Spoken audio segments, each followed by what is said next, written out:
Hello friends, അപ്പോൾ ഇന്ന് നമ്മൾ ചെയ്യാൻ പോകുന്നത് എംബ്രോയ്ഡറിയുടെ ഒക്കെ ബേസിക് ആയിട്ടുള്ള ഒരു സംഭവമാണ്. അതായത് നമ്മുടെ റണ്ണിങ് സ്റ്റിച്ചാണ് നമ്മളിന്ന് ചെയ്യാൻ പോകുന്നത്. അത് നമ്മുടെ എംബ്രോയ്ഡറിയുടെ ഫസ്റ്റ് സ്റ്റെപ്പാണ്. ഇപ്പോൾ നോർമലായിട്ട് നമ്മൾ റണ്ണിങ് സ്റ്റിച്ച് ചെയ്യുമ്പോൾ പലരും പല ടൈപ്പിലാണ് ചെയ്യുന്നത്. അപ്പം നമ്മൾ ഇവിടെ ചെയ്യുന്ന ഒരു രീതിയാണ് ഞാൻ പറയുന്നത്. അപ്പം നമ്മൾ പോപ്ലിംഗ് ക്ലോത്താണ് അതിന് വേണ്ടി എടുത്തിരിക്കുന്നത്. അപ്പോൾ നിങ്ങളുടെ ഒരു കോട്ടൺ ക്ലോത്ത് ഉണ്ടെങ്കിൽ അതെടുക്കാം, അല്ലെങ്കിൽ പോപ്ലിംഗ് ക്ലോത്ത് ഏതാണെന്ന് വെച്ച് കഴിഞ്ഞാൽ അതെടുക്കാം. പിന്നെ നമ്മൾ നമ്മുടെ നോർമലായിട്ടുള്ള എംബ്രോയ്ഡറി ചെയ്യുന്ന ആ ഒരു ത്രെഡ് എടുക്കുക. അതുപോലെ തന്നെ ഈ ഒരു നീഡിൽ. അപ്പോൾ എംബ്രോയ്ഡറി ചെയ്യാനായിട്ട് നമ്മളിപ്പോൾ കടയിൽ ചെന്ന് ചോദിച്ചു കഴിഞ്ഞാൽ അവർ തരുന്ന ഈ ഒരു നീഡിൽ തന്നെയാണ് നോർമൽ. അപ്പോൾ ആ ഒരു നീഡിൽ തന്നെ വാങ്ങുക.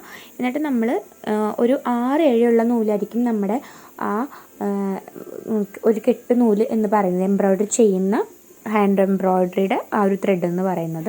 അതിൽ നിന്നും നമ്മൾ 3 എണ്ണം സെപ്പറേറ്റ് ചെയ്തെടുക്കണം.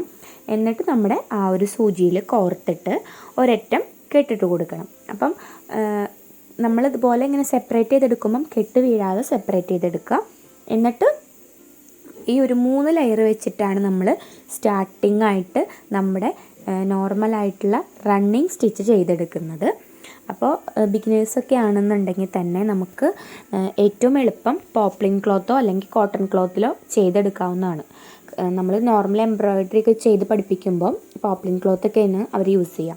പിന്നെ ആ ഡിസൈൻ വരച്ചെടുക്കുന്നത് എങ്ങനെയാണെന്ന് വെച്ച് കഴിഞ്ഞാൽ ഒന്നില്ലെങ്കിൽ ബട്ടർ പേപ്പറോ അല്ലെങ്കിൽ കാർബൺ പേപ്പർ വെച്ചിട്ടോ നമുക്ക് വരച്ചെടുക്കാൻ പറ്റും. അപ്പോൾ അതൊക്കെ വേണമെന്നുണ്ടെങ്കിൽ നമ്മൾ ഡീറ്റെയിൽ ആയിട്ട് വേറൊരു ക്ലാസ്സിൽ അതിൻ്റെ വീഡിയോ ചെയ്യാം കേട്ടോ.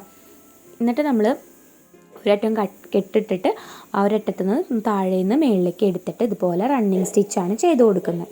അപ്പോൾ റണ്ണിങ് സ്റ്റിച്ച് എന്ന് പറയുമ്പോൾ നമുക്കറിയാം ഓരോ ലൈൻസ് ഇടവിട്ടിട്ടാണ് സ്റ്റിച്ചസ് വരുന്നത് അല്ലേ. അപ്പോൾ ഒരു സ്റ്റിച്ചിൻ്റെ അതേ വലുപ്പം തന്നെയായിരിക്കണം തൊട്ടപ്പുറത്തുള്ള മറ്റേ സ്റ്റിച്ചിനും കൂടി വരേണ്ടത്. അപ്പോൾ അതിൻ്റെ സെൻറ്ററിലുള്ള ഗ്യാപ്പ് ഉണ്ടല്ലോ, ആ ത്രെഡ് വരാത്ത ആ ഒരു ഗ്യാപ്പും ഒരേ ഒരു ഡിസ്റ്റൻസിലായിരിക്കണം വരേണ്ടത്. അപ്പോൾ നമ്മൾ ഇതിൽ നോക്കുകയാണെങ്കിൽ ഈ പറഞ്ഞ സ്റ്റിച്ചസ് എല്ലാം തന്നെ ഒരു ലൈനിലും ഒരേ ഗ്യാപ്പിലുമായിരിക്കണം ഉണ്ടാവേണ്ടത്. ആദ്യമായിട്ട് ചെയ്ത് തുടങ്ങുന്നവരാണെന്നുണ്ടെങ്കിൽ സിമ്പിളായിട്ടൊരു ഡിസൈനൊക്കെ എടുക്കുക. എന്നിട്ട് നമുക്ക് റണ്ണിങ് സ്റ്റിച്ച് ചെയ്ത് പഠിക്കാം കേട്ടോ. അപ്പോൾ ഇതെന്ന് പറയുന്നത് ഞാനൊരു ക്ലാസ്സിന് വേണ്ടിയിട്ട് ചെയ്തതാണ്. അപ്പോൾ അതുകൊണ്ടാണ് ഇതുപോലൊരു ഡക്കിൻ്റെ ഒരു എംബ്രോയ്ഡറി ചെയ്യാമെന്ന് വിചാരിച്ചത്. അപ്പോൾ നമ്മൾ കർവൊക്കെ വരില്ലേ, ആ വളച്ചിലൊക്കെ വരുമ്പം അവിടെയൊക്കെ ആണെന്നുണ്ടെങ്കിൽ ശ്രദ്ധിച്ചിട്ട് വേണം നമ്മുടെ ആ ഒരു സ്റ്റിച്ച് ചെയ്തെടുക്കാനായിട്ട്. അപ്പോൾ നമ്മൾ വീണ്ടും താഴേന്ന് മുകളിലേക്ക് സൂചി കുത്തിയെടുക്കുക, വീണ്ടും താഴേക്ക് ഇറക്കുക. അങ്ങനെയാണ് നമ്മൾ നോർമൽ റണ്ണിങ് സ്റ്റിച്ച് ചെയ്തെടുക്കുന്നത്. ഒന്ന് കുറച്ചങ്ങോട്ട് പ്രാക്ടീസ് ആയി കഴിഞ്ഞ് കഴിയുമ്പോൾ നമുക്ക് കോർത്ത് വലിച്ചെടുക്കാം കേട്ടോ. അതായത് നമ്മുടെ ഒരു സ്ഥലത്ത് കുത്തിയിട്ട് പിന്നെ വീണ്ടും സൂചി കോർത്ത് എടുത്തിട്ട് അങ്ങനെ വലിച്ച് മുകളിലേക്ക് എടുക്കാം. അങ്ങനെ എടുക്കേണ്ടവർക്ക് അങ്ങനെ എടുക്കാം. പക്ഷേ എങ്ങനെ ചെയ്താലും നമ്മുടെ ആ ഒരു ഗ്യാപ്പ് ഒരേപോലെ ആയിരിക്കണം. ഡിസ്റ്റൻസും അതിൻ്റെ വരുന്ന ആ ഒരു ഡിസ്റ്റൻസ് ഉണ്ടല്ലോ, അതും സ്റ്റിച്ചസിൻ്റെ വലുപ്പവും എല്ലാം കറക്റ്റായിരിക്കണം എന്ന് മാത്രം. നമ്മുടെ ഇഷ്ടത്തിനനുസരിച്ച് നമ്മൾ ഡിസൈൻ ചൂസ് ചെയ്യുമ്പോൾ നമ്മുടെ ആ ഒരു ത്രെഡിൻ്റെ കളറും അതനുസരിച്ചിട്ട് നമ്മൾ മാനേജ് ചെയ്ത് കൊണ്ടുപോകണം. പിന്നെ അതുപോലെ തന്നെ നമ്മുടെ ഡിസൈനിന് നമ്മൾ വേഗം കഴിയണം, അല്ലെങ്കിൽ കുറച്ച് ചെയ്ത് കഴിയുമ്പോഴത്തേക്കും ചിലപ്പോൾ മടുക്കും. അപ്പോൾ വേഗം കഴിയണം എന്ന് വിചാരിച്ചിട്ട് നമ്മൾ സ്റ്റിച്ചിൻ്റെ വലിപ്പങ്ങൾ ഇങ്ങനെ കൂട്ടി വലിയ സ്റ്റിച്ചിലെടുത്ത് വന്നു കഴിഞ്ഞ് കഴിഞ്ഞാൽ നമ്മുടെ ഡിസൈന് നമ്മൾ വിചാരിക്കുന്ന ഭംഗിയും കിട്ടില്ല. അതുപോലെ തന്നെ ആ ഡിസൈൻ ലൂസായിട്ട് ഇങ്ങനെ പോകാനും ചാൻസ് ഉണ്ട്. അപ്പോൾ നല്ല നോർമലായിട്ടുള്ള നല്ല മീഡിയം ചെറിയ ഒരു സ്റ്റിച്ച് കൊടുക്കുക. അതേ ഗ്യാപ്പിൽ തന്നെ സ്റ്റിച്ച് ഗ്യാപ്പും കൊടുക്കണം.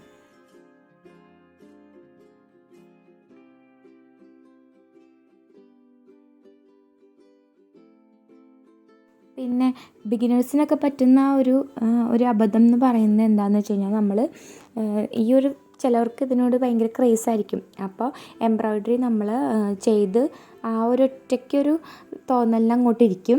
അങ്ങനെ ഇരുന്ന് നമ്മൾ നന്നായിട്ട് സ്ട്രെയിൻ ചെയ്ത് ഇങ്ങനെ ഇരിക്കുമ്പം നമ്മുടെ ബാക്ക് കഴുത്തും കൈയും പിന്നെ നമ്മുടെ ശരീരം ബോഡി ഫുള്ളായിട്ട് ടയേർഡാവും. നമ്മളിങ്ങനെ ഇരുന്നിങ്ങനെ ചെയ്ത് ഹെവി വർക്കൊക്കെ ആണെങ്കിൽ ഇരുന്നിങ്ങനെ ചെയ്യുമ്പം നമുക്കത് പക്ഷേ ഫീൽ ചെയ്യില്ല. പിന്നീടുള്ള ദിവസങ്ങളായിരിക്കും നമുക്കത് ഫീൽ ചെയ്യാൻ പോകുന്നത്. നന്നായിട്ട് നമ്മുടെ കഴുത്തൊക്കെ നന്നായിട്ട് വേനെടുക്കും. അപ്പോൾ നമ്മൾ എന്താ ചെയ്യുന്നത് വെച്ച് കഴിഞ്ഞാൽ ചെറിയ ഡിസൈൻ ചൂസ് ചെയ്യാൻ ശ്രമിക്കുക. ഇപ്പോൾ വലുതാണ് ഇപ്പോൾ നിങ്ങൾ എടുത്തതെന്നുണ്ടെങ്കിൽ തന്നെ പരമാവധി കുറച്ച് ദിവസങ്ങൾ കൊണ്ട് തന്നെ ഫിനിഷ് ചെയ്യുക. എന്നാൽ അതിൻ്റെ ഒരു പെർഫെക്ഷൻ പോവരുത്. നമുക്ക് മടി പിടിക്കരുത്. നമ്മൾ ഒരുപാട് വലുതൊക്കെ എടുത്ത് കഴിയുമ്പോൾ നമുക്കത് പെട്ടെന്ന് മടിയാവും ചെയ്യാനായിട്ട്. പിന്നെ അയ്യോ അതെങ്ങനെയെങ്കിലും ചെയ്ത് തീർക്കണമല്ലോ എന്നൊരു വിചാരം വരും. അങ്ങനെ ചെയ്ത് തീർക്കരുത്. നമുക്ക് നമ്മുടെ കൊക്കിലൊതുങ്ങുന്നത് നമുക്ക് കൊത്തിയെടുക്കാം അങ്ങനെ. അപ്പോൾ അങ്ങനെ തുടക്കത്തിൽ നമ്മളങ്ങനെ ചെയ്യാം. പിന്നെ വലിയ ഡിസൈനൊക്കെ ആണെന്നുണ്ടെങ്കിൽ പിന്നീട് നമ്മൾ കുറച്ച് ചെയ്ത് പ്രാക്ടീസ് ആയി കഴിഞ്ഞ് നമ്മുടെ ബോഡിയൊക്കെ അതിനോട് സ്യൂട്ടായി കഴിഞ്ഞ് കഴിയുമ്പോൾ നമുക്ക് കുറച്ച് ഒരു 4 ദിവസം കൊണ്ട് അല്ലെങ്കിൽ 3 ദിവസം കൊണ്ടൊക്കെ നമ്മുടെ വലിയ ഡിസൈൻസൊക്കെ നമുക്ക് കംപ്ലീറ്റ് ചെയ്തെടുക്കാൻ പറ്റും. അല്ലാന്നുണ്ടെങ്കിൽ നമ്മൾ ഒറ്റ ക്രേസിന് അങ്ങോട്ട് ഇരുന്ന് പിന്നെ നമ്മളുടെ വലിയ ഡിസൈൻസ് നമ്മൾ ഫിനിഷ് ചെയ്യാനായിട്ടെടുക്കും. ചിലപ്പോൾ ഒരു ദിവസം കൊണ്ട് നിങ്ങൾക്ക് ഫിനിഷ് ചെയ്യാൻ പറ്റും. പക്ഷേ എന്നാലും നമുക്ക് ആരോഗ്യ പ്രശ്നങ്ങൾ വരും. അങ്ങനെ പെട്ടെന്ന് ചെയ്യരുത്. അങ്ങനെ ചെയ്യാതിരിക്കാൻ ശ്രമിക്കുക. ഇവിടെ ഇപ്പോൾ ഞാൻ ക്യാപ്പിന് ഫ്ലവറായിട്ട് കൊടുക്കുന്ന ഫ്രഞ്ച് നോട്ടാണ്. നമ്മൾ റണ്ണിങ് സ്റ്റിച്ച് കൊടുത്താലും ഭംഗിയൊക്കെ ഉണ്ടാവും. പക്ഷേ എനിക്ക് ടൈമില്ലാത്തതുകൊണ്ടാണ് ഞാനത് ഫ്ലവറായിട്ട് എടുത്തത്. കാരണം എനിക്കൊരു ക്ലാസ് ഉണ്ടായിരുന്നു, ഞാൻ പറഞ്ഞല്ലോ. അപ്പോൾ അതിന് കംപ്ലീറ്റ് ചെയ്യാൻ വേണ്ടിയിട്ട് പെട്ടെന്ന് ചെയ്ത് തീർക്കാൻ വേണ്ടിയിട്ടാണ് ഞാനത് ഫ്രഞ്ച് നോട്ട് കൊടുത്തത്. അപ്പോൾ ഫ്രഞ്ച് നോട്ട് കൊടുത്താലും നല്ലതാണ്, കുഴപ്പമില്ല, ഭംഗിയുണ്ട്. അപ്പോൾ നമ്മുടെ ചാനലിൽ നമ്മുടെ പഴയ വീഡിയോസിൽ കിടക്കുന്നുണ്ട് ഫ്രഞ്ച് നോട്ട് ചെയ്തിട്ടുള്ളത്. അപ്പം ആരെങ്കിലും അറിയാത്തവരുണ്ടെന്നുണ്ടെങ്കിൽ ആ ഫ്രഞ്ച് നോട്ട് ചെയ്യുന്നൊന്ന് കണ്ടു നോക്കണേ. വളരെ എളുപ്പമാണ്. നമ്മുടെ എംബ്രോയ്ഡറിക്ക് ഒരുപാട് സ്റ്റിച്ചസ് വേറെ വരുന്നുണ്ട്. അപ്പോൾ ബേസിക് എന്ന് പറയുന്ന ഒരു സംഭവം റണ്ണിങ് സ്റ്റിച്ചാണ്. അപ്പോൾ എല്ലാവരും ബേസിക്കായിട്ടുള്ള റണ്ണിങ് സ്റ്റിച്ച് ഒന്ന് ചെയ്ത് നോക്കുക. പിന്നെ നമ്മൾ അടുത്ത ക്ലാസ്സിൽ നമ്മുടെ ബാക്കിയുള്ള സ്റ്റിച്ചസ് നമുക്ക് ഓരോന്നായിട്ട് ഇടാം കേട്ടോ.